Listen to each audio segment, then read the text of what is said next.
তসভিরের গন্ধ পাও। এই তসভির, তসভির, কেমন আছো তসভির? ভালো আছো তো তসভির? আমি লালটু ভূত এসে গেছি তসভির। তুমি শেষবারের মতো আমাকে কথা দাও, তুমি কি দুষ্টু বাবু হয়ে যাবে নাকি ভালো বাবু হয়ে যাবে বলো তো তসভির?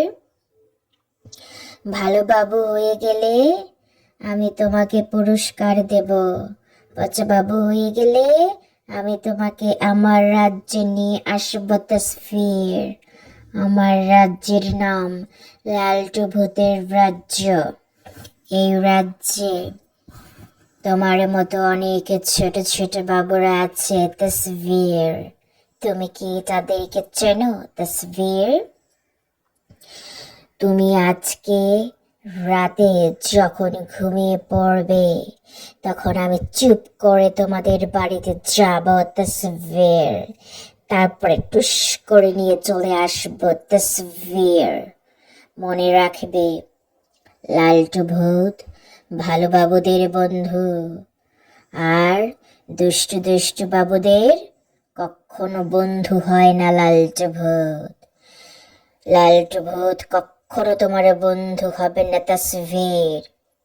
বুঝতে পেরেছো তসভির? রেডি থাকো, আমি আসছি তসভির। হাও মাও খাও, তসভিরের গন্ধ পাও।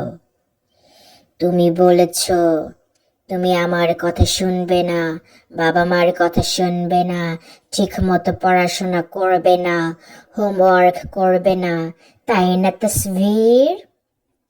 এটা শুনে আমি চলে এসেছি তোমাকে হামহুম করে খেয়ে ফেলতে তসভির। তোমাকে যখন আমি হাম হাম করে খেয়ে ফেলবো তখন তুমি মজা বুঝবে তসভির। এখনো তুমি মজা বুঝতে পারোনি তসভির। রেডি থাকো তসভির। এখনো তোমার হাতে কিছু সময় বাকি আছে তসভির। তুমি যদি বলো আমি ভালো হয়ে যাব, আর দুষ্টামি করব না, লালটু ভূত আমাকে ছেড়ে দাও, তাহলে আমি তোমাকে ছেড়ে দেব। আর না হলে তোমাকে আমি কখনো ছাড়বো না তসভির।